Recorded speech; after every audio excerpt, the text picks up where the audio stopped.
Paz, queridos, amém? Bênção de Deus, podemos estarmos na casa do Senhor, adorando o Senhor nessa noite, né? É uma forma diferente, né? A gente, normalmente a gente pode olhar, e o desafio para o pregador nesse momento é você olhar e você não saber se a pessoa está sorrindo, se está concordando, se não está, né? Se está fazendo caras de boca para você ou não. Mas uma coisa certa, que você está aí, né? Você está aí. E Deus também está neste lugar, amém? Que bênção poder adorar o Senhor juntamente com os irmãos. Quero já deixar um abraço da nossa igreja ali de Itajaí, nossa igreja presbiteriana renovada de Itajaí. Nossos cultos lá nós temos iniciado às 6h30 e vai até umas 8 horas, umas 8h15, mais ou menos o culto. Já deve estar quase acabando lá. E nós temos visto assim o quanto Deus tem sido maravilhoso, né? É um tempo diferente, mas um tempo que a igreja, o povo de Deus, sempre encontra um jeito para adorar a Deus. E isso é um motivo de alegria para o nosso coração, amém? Agradeço a vida do pastor Elias, pastor Juscelia, todos os irmãos, líderes da igreja, que têm sido um canal de bênção, todos que estão aqui pela primeira vez, né, ou já mais de uma vez estão participando aqui. Desejo que Deus possa estar abençoando a sua vida nessa noite. Eu quero ler uma palavra das Escrituras ao nosso coração nessa noite. Está registrado num dos livros do Pentateuco, que são os 5 primeiros livros da Bíblia, e o 4º livro da sequência é o livro de Números. Livro de Números, nós vamos ler o capítulo 16, nós vamos ler do versículo 17 a seguir. Esse é um fato, um relato de um acontecimento muito importante ocorrido na vida de um povo que Deus escolheu, aquele a qual Ele chamou de seu, né? O povo de Israel, a nação de Israel. Mas esse momento aqui é um momento histórico importante, de acontecimentos que foram relevantes para nós entendermos a nossa atualidade, nosso contexto, o quanto eles nos ensinam a forma adequada, a forma correta de servirmos a Deus e de vivermos nessa nossa geração, nesse novo momento da nossa vida. Números 13, nós vamos ler do versículo 17 a seguir, amém? Todos acharam aí? Quem está com a Bíblia? Amém? Diz assim a palavra do Senhor: enviou-os, pois, Moisés a espiar a terra de Canaã, e disse-lhes: subi por aqui para a banda do sul, e subi a montanha, e vede que terra é, e o povo que nela habita, se é forte ou fraco, se pouco ou muito. E qual é a terra em que habita, se boa ou má? E quais são as cidades em que habita, se em arraiais e se em fortalezas? Também qual é a terra, se grossa ou magra, se nela há árvores ou não? E esforçai-vos e tomai do fruto da terra. E eram aqueles dias, os dias das primícias das uvas. Assim subiram e espiaram a terra desde o deserto de Zim até Reobe, a entrada de Ramate. E subiram para a banda do sul e vieram até Hebron. E estavam ali Aimã, Sesai, Talmai, filhos de Anak. Hebron foi edificada há 7 anos antes de Zoan, no Egito. Depois vieram até ao vale de Escol, e dali cortaram um ramo de vide com um cacho de uvas, o qual trouxeram 2 homens sobre uma verga, como também romãs e figos.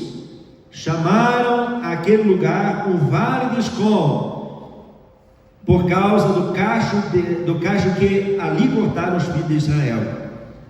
Depois voltaram de espiar a terra, ao fim de 40 dias. E caminharam e vieram a Moisés e a Arão e a toda a congregação dos filhos de Israel no deserto de Parã, a Cádiz, e tornando, deram-lhe conta a eles e a toda a congregação, e mostraram-lhe o fruto da terra. E contaram-lhe e disseram: fomos à terra a que nos enviastes, e verdadeiramente mana leite e mel, e este é o fruto. O povo, porém, que habita nessa terra é poderoso, e as cidades fortes e muito grandes. E também ali vimos os filhos de Anak.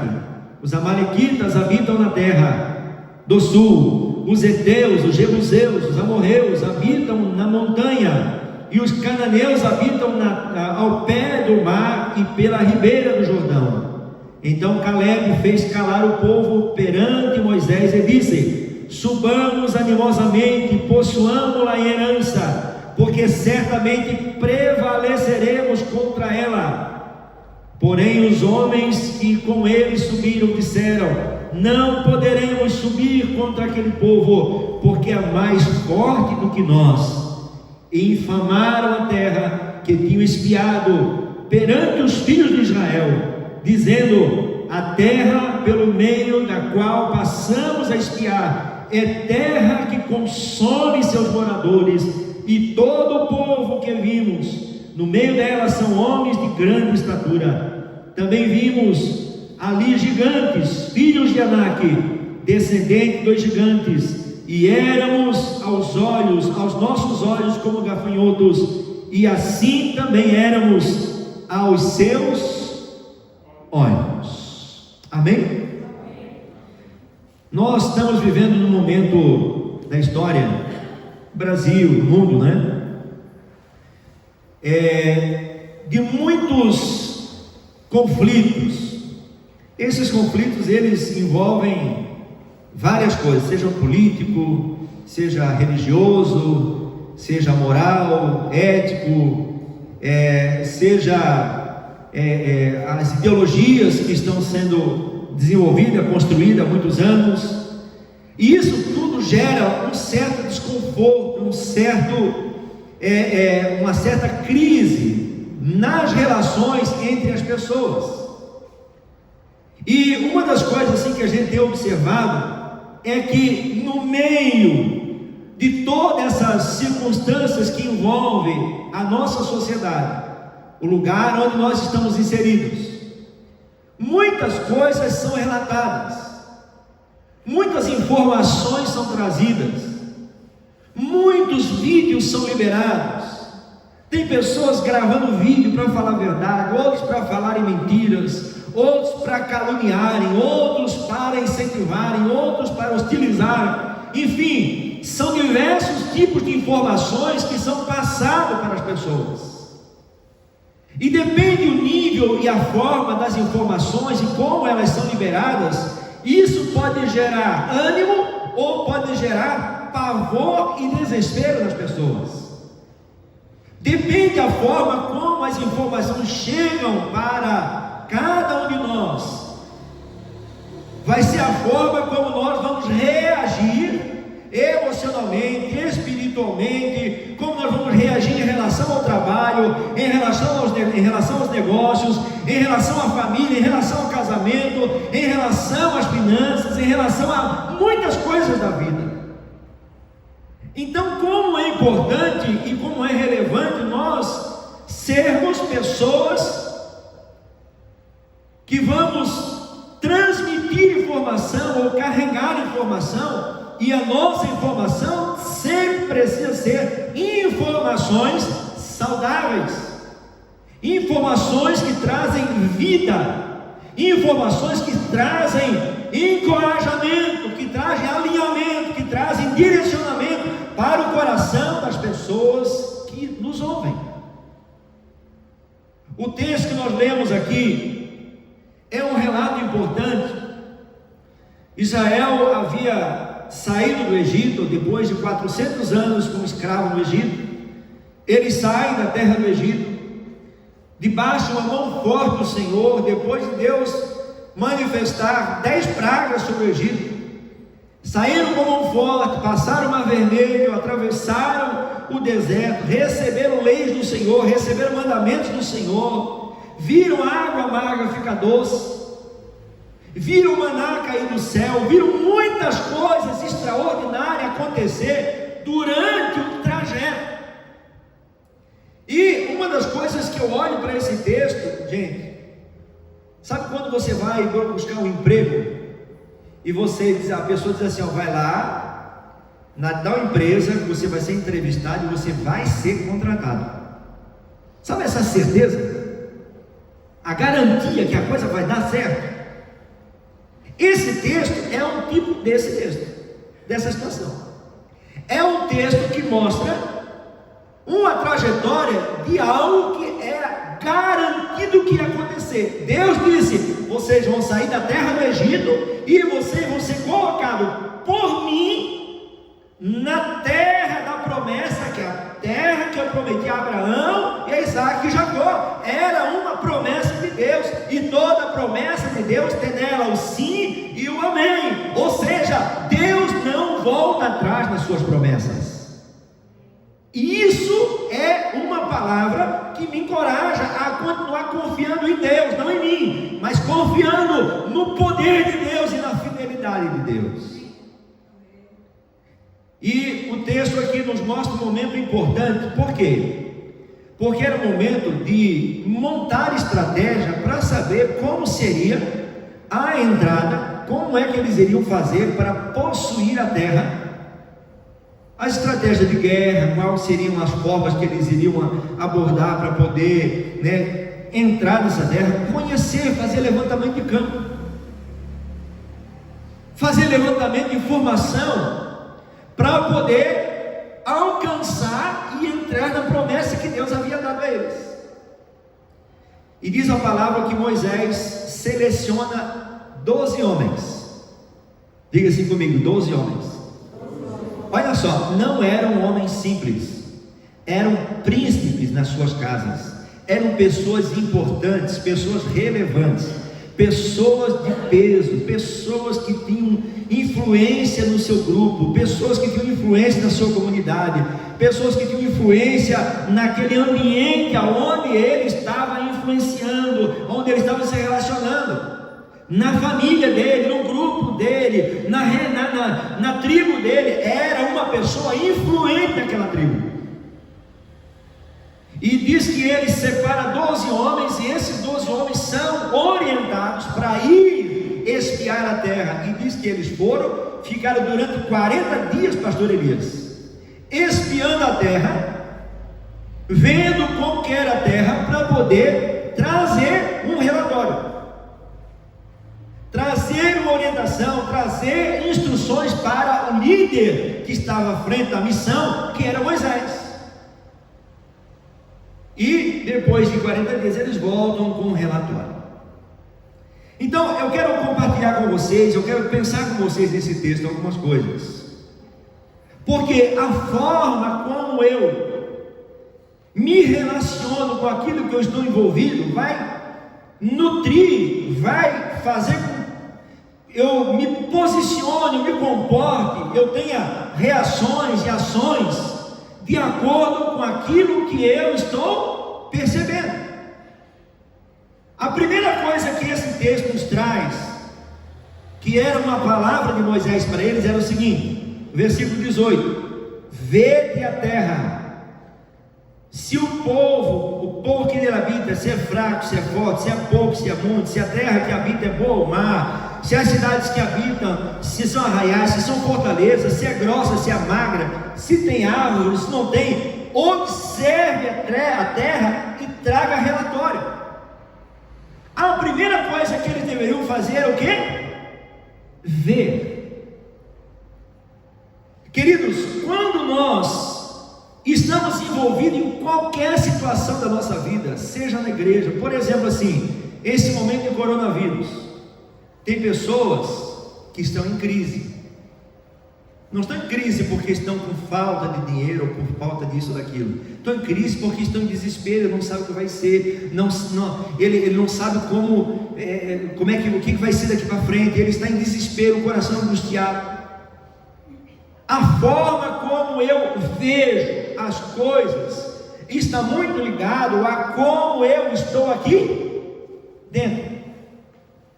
Se eu tenho uma confiança plena em Deus, se o meu olhar está sendo sustentado pela palavra de Deus, pela verdade de Deus, pelo Evangelho de Cristo, pela mensagem do reino, pelas boas novas de salvação, se o meu coração está sendo nutrido com informações que vêm de Deus para o meu coração, o meu olhar para qualquer situação vai ser direcionado pela vontade de Deus.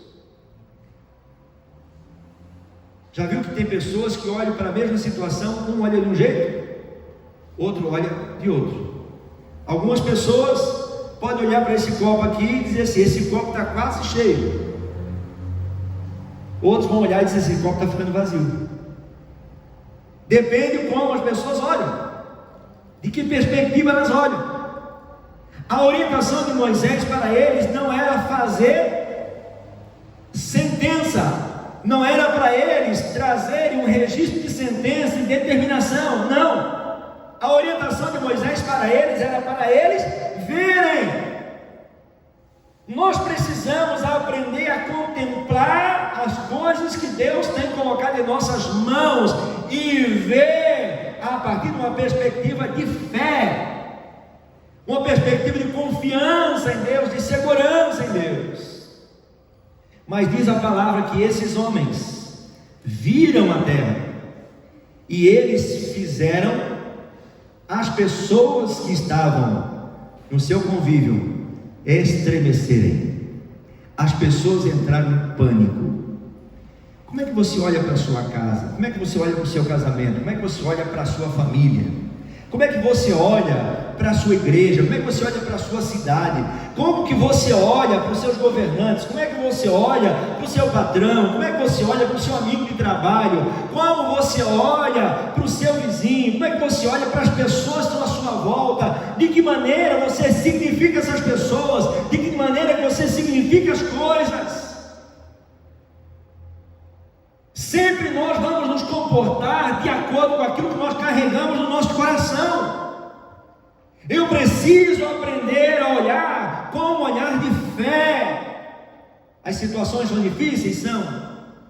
A enfermidade, coronavírus está aí? Está. Existe possibilidade de crise financeira? Há possibilidade. Mas se eu tiver um olhar e começar a dar relatório de que a coisa não vai dar certo, eu estou tendo a linguagem de incredulidade, porque quem conduz a minha vida é Deus. Quem dirige os meus passos é Deus. Quem conduz as nossas vidas é Deus. Agora, por que eles estavam tendo uma visão errada da situação? Daqui a pouco eu vou entender. Eles estavam tendo uma visão errada, por quê? Eles saíram do Egito, mas o Egito não saiu deles. Eles eram homens livres, mas a cabeça era de escravo. Você pega uma pessoa toda suja da rua, dá um banho, corta o cabelo, dá comida, coloca ele numa casa bonita, limpinha, arrumadinha, fica cheiroso, coloca ele lá naquela casa e diz: agora você vai ter uma vida mais organizada. Depois do mês você volta lá, a casa dele agora é um lugar inabitável. Não é porque a casa é ruim, não é porque o ambiente é ruim, é porque eu preciso ser transformado de dentro para fora. Por que às vezes eu olho para as pessoas e eu julgo as pessoas? Por que eu olho para as pessoas e eu tenho inveja das pessoas? Por que eu olho para as pessoas e eu faço juízo temerário das pessoas? Por que eu olho para as pessoas, olho para um e para outro e eu tenho uma visão distorcida das pessoas? Porque o meu coração não consegue olhar da forma como Deus olha.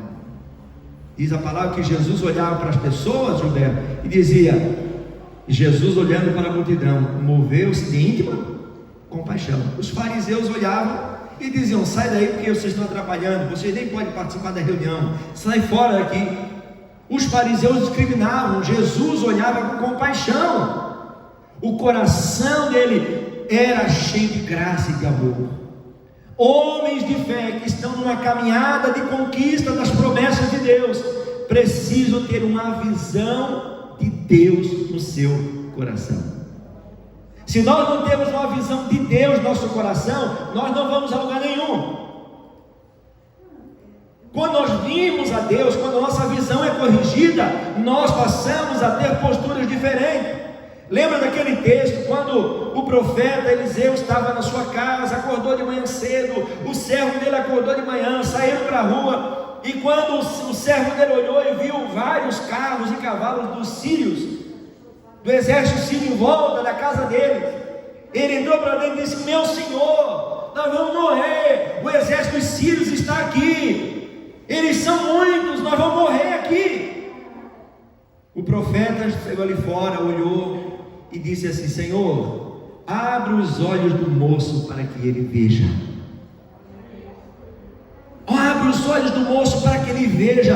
E diz que os olhos daquele moço se abriram, e ele começou a olhar, e ele passou a ver não mais os sírios, o exército do rei sírio, mas ele começou a ver anjos de Deus, exércitos de Deus, a ação de Deus para proteger e guardar as suas vidas. Quando nós desenvolvemos uma visão de fé, uma visão, não é uma visão otimista, mas uma visão confiada nas promessas de Deus, nós não vamos colocar ninguém em desespero, mas nós seremos pessoas que vamos injetar fé no coração de corações desanimados, de corações incrédulos, de corações frustrados, de corações que não acreditam em mais nada. Você vai ter uma linguagem de fé para liberar o coração de pessoas que precisam dela.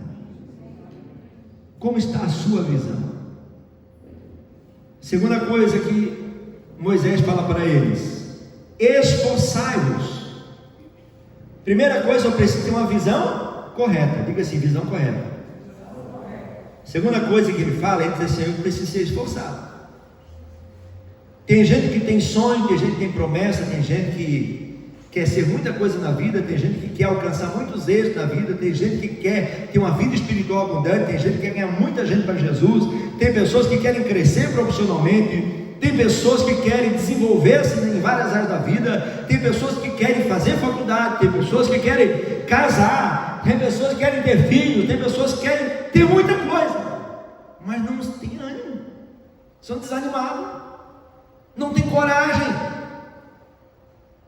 Entre a promessa e a condição que você está hoje, existe toda uma forma de trabalhar, existe toda uma estratégia a ser estabelecida, existe todo um engajamento da nossa parte para que as coisas aconteçam. Esses homens, eles tinham a promessa de Deus, eles tinham a bênção de Deus, pastor Elias, eles tinham o poder de Deus, eles tinham a confirmação de que Deus estaria com eles tinham a certeza de que Deus ia levar eles na terra prometida, mas a palavra era, vocês vão espiar a terra e vocês precisam ser esforçados, porque gente, a pior coisa que tem é você lidar com gente desanimada. Sim ou não? Que ânimo, né? Sim ou não? Sim. A pior coisa que tem é lidar com gente desanimado. Desanimado leva qualquer um pro buraco. Sabe aquela pessoa que chega, você chega todo empolgado, rapaz, vou fazer um negócio bom agora. Sério? Nessa crise? Nessa situação agora? Por que não fizesse antes? Agora tu inventou de fazer esse negócio? Sem coragem, começa a desanimar as pessoas, começa a enfraquecer as pessoas. Moisés fala para a gente, vocês precisam serem corajosos, gente animada, esforçada. Nesse período que nós estamos vivendo, nós precisamos de gente corajosa, gente que continua tendo uma linguagem de fé, continua acreditando que apesar de qualquer coisa, apesar de qualquer situação, você continua sendo um canal de Deus, um príncipe de Deus, um homem de Deus, uma mulher de Deus, para encorajar a sua família, para encorajar os seus irmãos. O marido chega em casa e diz assim: mulher, fui demitido. A mulher disse: e agora? Não, eu vou morrer. Animou ou desanimou? Desanimou.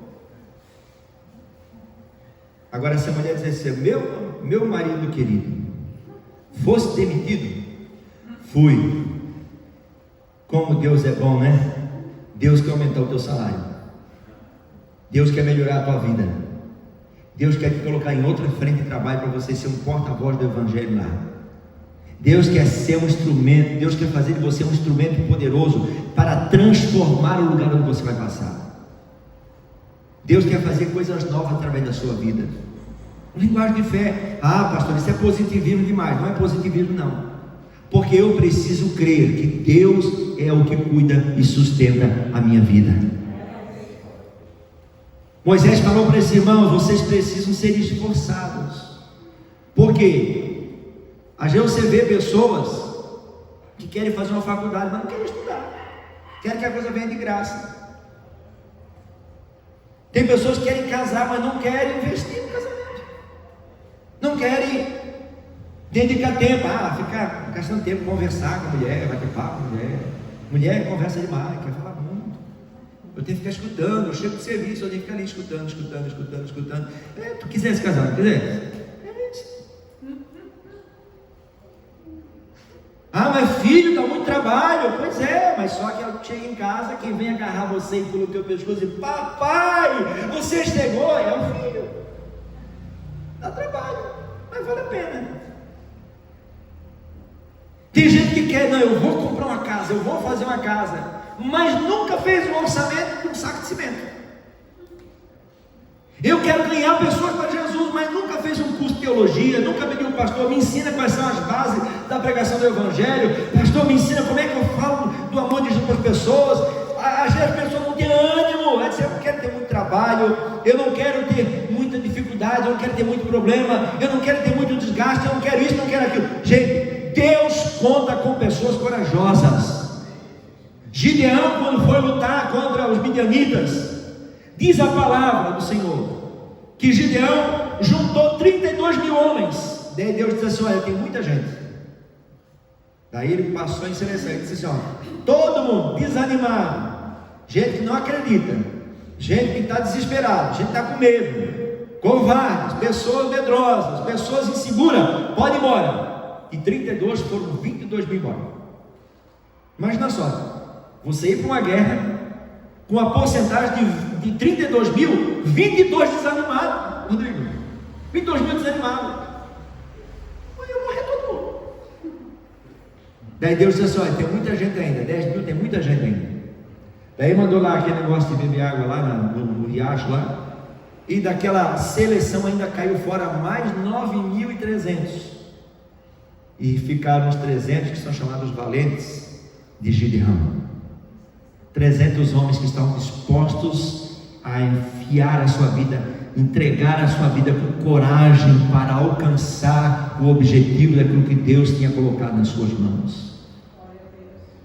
Qual é a sua coragem, o seu esforço para investir na sua casa, para investir no seu casamento, para investir no seu trabalho, na sua profissão, para investir na sua vida espiritual? Às vezes a pessoa não quer dedicar meia hora com Deus de oração, não quer ler a Bíblia, não tem tempo para ler a Bíblia, quer crescer, quer estar cheio de Espírito. A pessoa não tem ânimo para nada. A pior coisa que tem é lidar com gente desanimada, gente que não tem coragem para nada. Tudo é negativo. Tem gente que tem uma linguagem negativa, literalmente negativa. São pessimistas por natureza.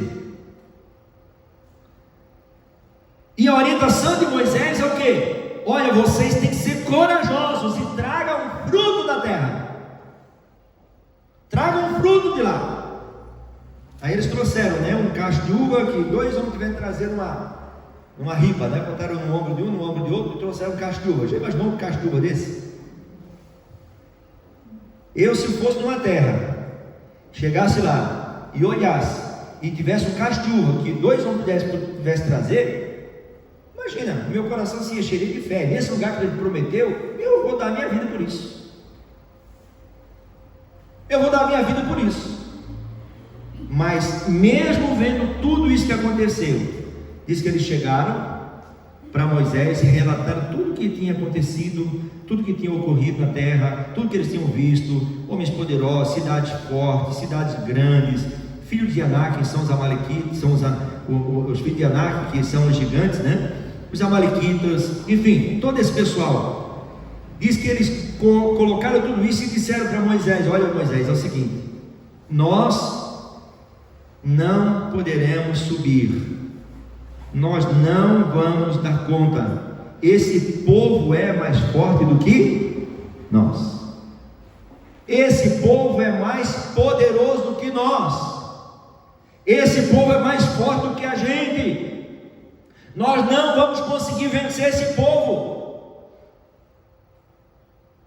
Quando nós lidamos com pessoas que desencorajam, enfraquecem qualquer pessoa, diz a palavra de Deus aqui no capítulo 14, que quando o povo começou a ouvir, preste atenção nisso, quando o povo começou a ouvir o relato deles, e o negativismo deles, e a linguagem de desencorajamento deles, o que a palavra diz? Diz que o povo começou a chorar em voz alta, o povo entrou em desespero, o povo se angustiou profundamente, o povo ficou apavorado, e diz que o povo começou a murmurar e queria apedrejar e matar Moisés.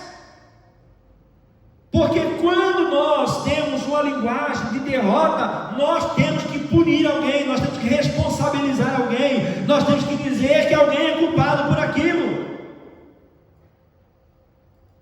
A gente desenvolve a linguagem ruim e acha que alguém tem que pagar por aquilo. Eu sempre procuro falar sobre essas questões quando, às vezes, tem muita gente que se faz de vítima, né, da situação. A pior coisa que tem num ser humano é quando ele se faz de vítima. Toda vítima nunca sai do buraco. Não é vítima no sentido de sofreu um acidente, não é esse tipo de vítima. Mas é uma pessoa que usa a dor e o sofrimento para poder ganhar atenção, ganhar carinho, para ser cuidado, para ser amparado, para poder ser aceito, para poder ser recebido, para poder ser considerado. Aquela pessoa que diz assim: eu nunca tive sorte na vida, né? A minha vida sempre foi muito sofrida, eu nunca dei sorte, com muita gente aí que já deu sorte na vida. Tem pessoas que se vitimizam a vida inteira. Pessoas que se fazem de vítima nunca saem do lugar. Você tem 2 lugares para estar: ou lugar de vítima, ou você pode estar como protagonista, ou seja, como ator da sua vida. Esses homens aqui foram chamados para ser atores da vida, para serem pessoas que iam representar o Senhor. Ele estava em nome do Senhor. Você foi chamado para estar neste lugar. Você foi chamado por Deus para ser um porta-voz de Deus. Você, às vezes, a pessoa vai pregar o evangelho, mas só é o seguinte: a gente quer falar do amor de Jesus com você, né? Você sabe, né, que Jesus morreu, né? Não foi fácil assim. Jesus morreu, olha, foi terrível. Assim, ó, dá uma força para Jesus, porque Jesus, assim, ó, tudo que ele fez, cara, se a gente não der uma força para ele, imagina, vai desanimar Jesus, porque ele se entregou totalmente, morreu na cruz. E tu tem que aceitar ele, porque senão ele vai ficar muito triste com você. Gente, é transformar Jesus numa vítima. Você vai dizer assim: ó, Jesus é o Salvador do mundo, você é pecador, e se você não se arrepender, você não tem como mudar a sua vida, porque o único jeito de Deus transformar a sua vida é através do reconhecimento que você é pecador e você precisa sair dessa situação. E diz a palavra que Deus prova o seu amor para conosco, em que Cristo morreu por nós, sendo nós ainda pecadores. Nós não merecíamos, mas Ele se colocou no nosso lugar, para que pela vida dele, eu pudesse ser curado, e ele foi para o céu e ele quer levar a gente para lá. Se você quiser receber esse grande amor, está à tua disposição. Jesus não é vítima, Jesus ele é ator, ele é o Senhor da história, ele é o Salvador, e nós precisamos nos inclinar para ele. Quando eu prego o Evangelho, eu não apresento Jesus vítima, eu apresento Jesus que é o Salvador e o Senhor de toda a humanidade. Então você precisa ter uma linguagem para não ficar culpando ninguém, para não ficar culpando as pessoas, para não ficar acusando as pessoas, para não achar alguém para pagar aquilo que você não dá conta de lidar. Não, eu preciso dizer: Deus, eu quero que o Senhor me ajude, abra a minha visão, para que eu veja o que o Senhor quer que eu veja, que eu tenha coragem, esforço, dedicação, empenho, vida de oração, busca na palavra, discipulado, cuidado. Você vê o Lucas aqui tocando guitarra, e você diz: como é que esse menino sabe botar aquelas notinhas, né? Fazer aquele negocinho bonitinho assim, aquele solo bonitinho. Daí você pensa assim: poxa, isso ali é uma coisinha, né? Se qualquer um faz. Não faz não. Se não tiver dedicação de treino, repetição, treino, não faz. Isso vai tempo, isso demanda coragem, isso demanda dedicação, demanda empenho, demanda esforço. E isso tudo vem de Deus, porque se tem uma coisa que Deus liberou para nós, foi encorajamento e esforço. Quando Deus falou para o Josué que ia possuir a terra prometida, ele disse assim: Josué, esforça-te e seja corajoso. Eu vou estar contigo, mas o ânimo e o esforço é teu, a dedicação vai ser tua. Põe a mão na massa para que as coisas aconteçam. Mas sempre existe um grupo de gente desanimada, existe gente animada, amém? Amém? Tinha 2 homens, de 12, 10 agiram com incredulidade, 2 agiram com coragem e fé. Agora me diz uma coisa: a voz da multidão é a voz de Deus? A voz da maioria é a voz de Deus? Claro que não. Aqui a maioria não acreditava, a maioria não acreditava, a maioria dizia: não vai dar certo, a terra é boa, o tempo é bom, a cidade é boa, os frutos são bons, a terra é uma terra maravilhosa, só que nós não vamos conseguir. Mas Josué e Caleb disseram assim: vocês calem a boca, vocês parem de chorar, nós vamos subir e nós vamos possuir em herança, porque certamente prevaleceremos. Nós vamos prevalecer. Tem coronavírus? Tem, mas nós vamos prevalecer. Tem dificuldade? Tem, mas nós vamos prevalecer. Tem dificuldade financeira? Tem, mas Deus está à nossa frente. Tem lutas? Tem, mas nós vamos à frente. Tem crise no casamento, mas Deus está na frente. Tem crise nos relacionamentos? Tem, mas Deus está na frente. Tem problemas na cidade? Tem, mas nós vamos orar pela nossa cidade, e Deus vai transformar nossas cidades. Eu preciso ser um homem de fé, você precisa ser um homem, uma mulher de fé, cheio do Espírito Santo, cheio de coragem. Você não foi convidado para determinar o que vai acontecer, você foi convidado para olhar e para ser um canal de Deus, para dizer: nós vamos por esse caminho aqui fazer a obra de Deus. Diz que eles disseram: nós vamos subir animosamente, porque Deus vai estar conosco, Deus vai estar à nossa frente. O versículo, capítulo 14, o verso 7 diz assim: e falaram a toda a congregação: a terra pelo meio da qual passamos a espiar é terra muito boa. Se o Senhor se agradar de nós, então nos porá nessa terra e nos dará a terra que manda leite e mel. Então somente não sejais rebeldes contra o Senhor, e não temais o povo desta terra, porque são eles o nosso pão. Retirou deles o seu amparo, e o Senhor é conosco. Vocês não precisam ter medo. Que coisa boa ouvir gente que encoraja, né? Tem gente que conversa com ela e te suga até o pouco que tu tens. Tu tá mais ou menos animado, ela tira aquele pouquinho teu. Mas tem gente que conversa com ela, quando tu sai dali, tu estás um gigante. Nós precisamos ser essas pessoas, que nós precisamos encorajar pessoas. Você vai chegar lá no seu patrão, rapaz, eu estou preocupado. Estou preocupado com a minha empresa, não sei se vai dar certo. Você vai dizer para ele: meu patrão, as circunstâncias podem dizer que não, mas eu quero dizer que eu vou orar por você. Eu vou ser um canal de Deus, eu vou abençoar a nossa empresa. Eu vou abençoar a sua vida, abençoar a sua casa. Vou pedir para Deus dar iluminação, orientar o seu coração. Pastor, eu vou orar para Deus orientar o seu coração.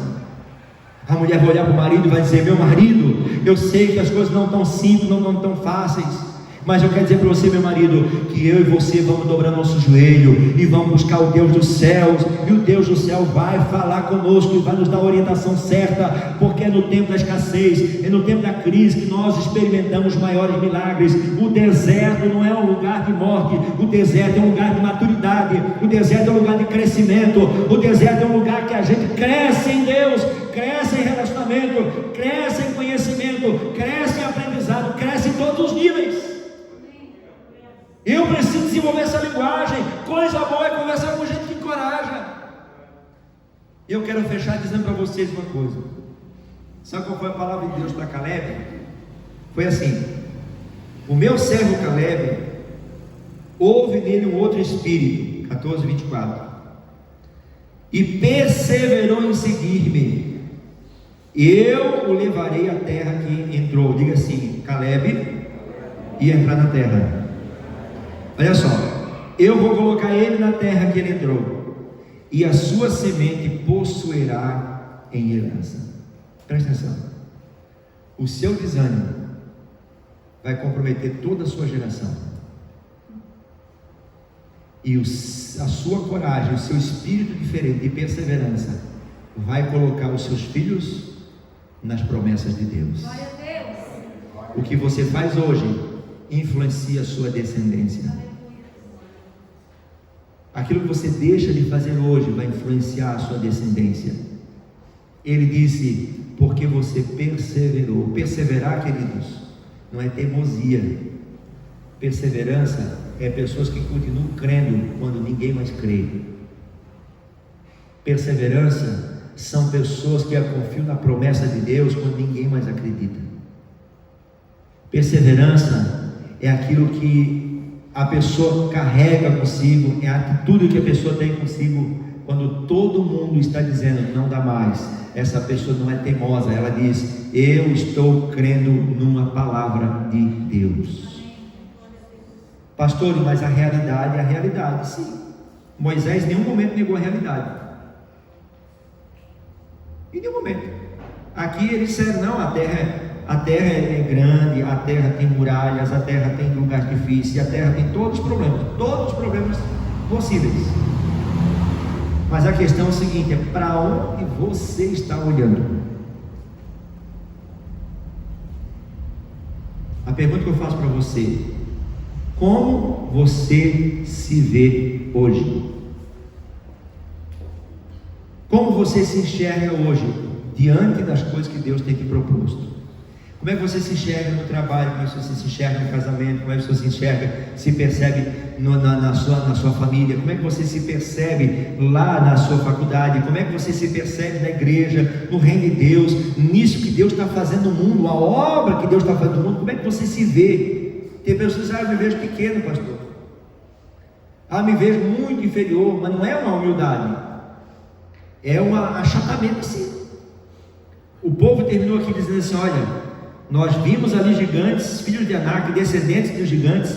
Nós éramos aos nossos olhos como gafanhotos, e aos olhos deles também nós éramos como gafanhoto. Ou seja, ele se viu como gafanhoto e diziam que as pessoas também olharam para ele como gafanhoto. Quem você quer seguir? E quem você quer ser? Você quer ser um homem que encoraja, que tem uma visão de fé, que tem um olhar de coragem? Ou você quer ser, nesse tempo, nessa geração, um homem que se vê como nada e que se compara com as coisas, se vê assim: olha, diante de tudo isso aí, eu acho que eu não vou conseguir chegar a lugar nenhum. Às vezes as pessoas, têm aqueles estereótipos que a gente constrói, Eu fui fazer uma prova, um concurso público, estava lá fulano e ciclano, mas o fulano e tal cara, estudou só em escola particular. Imagina, eu estudei escola pública a vida inteira, fulano está estudando em escola particular. Bom beijo, já rodei. Ele se comparou. A pior coisa que na vida do ser humano é a comparação. A pior coisa que tem na vida do ser humano. Você tem que aprender que você é único. E o que Deus plantou em você é para você. Você tem que saber que você é importante no reino de Deus. Essa igreja aqui é importante no reino de Deus. Deus nessa cidade tem uma igreja só e tem vários membros. Olha só, Deus tem uma igreja só nessa cidade, mas tem várias partes do corpo em funcionamento. Uma coisa, pastor Elias, que a gente tem que aprender como pastor: qual é a nossa função do corpo de Cristo nessa cidade? No que nós somos bons? O que a gente sabe fazer? O que a gente sabe fazer bem feito? Porque quando a gente coloca um pedreiro para fazer o trabalho do administrador de empresa, o pedreiro não sabe fazer administração de empresa, mas tu dá uma obra para ele, ele bota um prédio em pé. E o administrador vai lá administrar. Não é que ele tem capacidade de administrar, mas a gente não é a área dele. Então cada um na sua função vai cumprir o seu papel. A igreja de Cristo na cidade tem um papel importante. E nós temos que funcionar bem naquilo que nós sabemos fazer. O joelho foi funcionar, foi feito para funcionar bem. Você foi feito para funcionar bem no reino de Deus. Ter uma visão de fé, ter coragem, ter uma linguagem de fé. Fique de pé.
Você tem olhado para a sua família? Você olha para o seu filho e diz assim: meu Deus, o que eu vou fazer com esse rapaz? O que eu vou fazer com essa menina? O que eu vou fazer com o meu casamento? O que eu vou fazer com a minha empresa? O que eu vou fazer com a minha vida espiritual? O que eu vou fazer com meus projetos? De repente você está numa situação que você se encontra perdido. Deus convida nessa noite para você alinhar a sua visão com a visão do que Deus prometeu para você. Alinhe o seu coração com a visão que Deus plantou dentro do seu coração. Pastor, eu já não sei nem mais o que Deus falou comigo. Entra no quarto, fica com Ele e vai ouvir de novo Deus falar.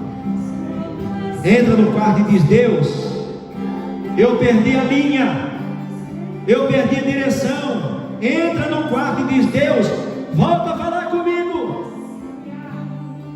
Volta a falar comigo, Senhor. Abre os meus olhos, eu quero ver, Senhor. Eu quero ver, Senhor. A palavra de Deus precisa voltar a arder no nosso coração. Os dois discípulos no caminho de Emaús, caminhando, sem esperança, sem alegria. Jesus se aproxima deles e ele diz assim: vocês estão conversando. Sai, é uma situação aí estranha, porque só vocês não devem estar sabendo, mas tem um homem aí chamado Jesus que nós botamos todas as nossas fichas dele, não acreditamos nele, mas morreu, foi sepultado, foi crucificado.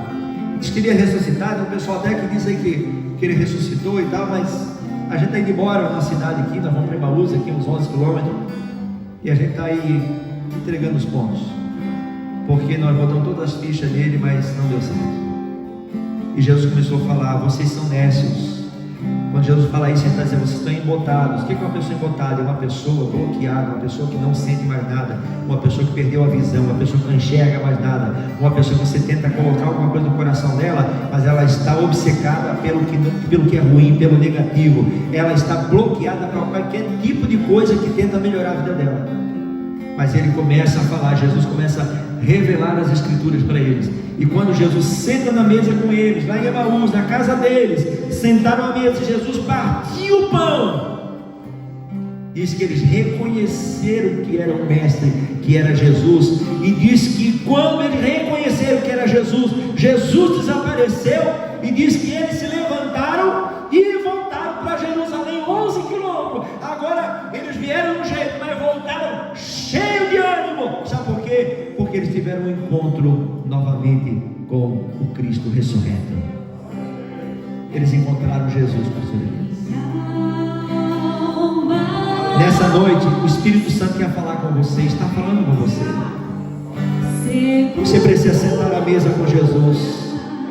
Você precisa sentar à mesa com Jesus para corrigir a visão, para receber encorajamento, para você desenvolver uma linguagem de fé, uma palavra de fé, desenvolver uma linguagem de fé. Você precisa ser encorajador na sua casa. A sua esposa precisa ser encorajada, a sua esposa precisa ser encorajada, os seus filhos precisam ser encorajados.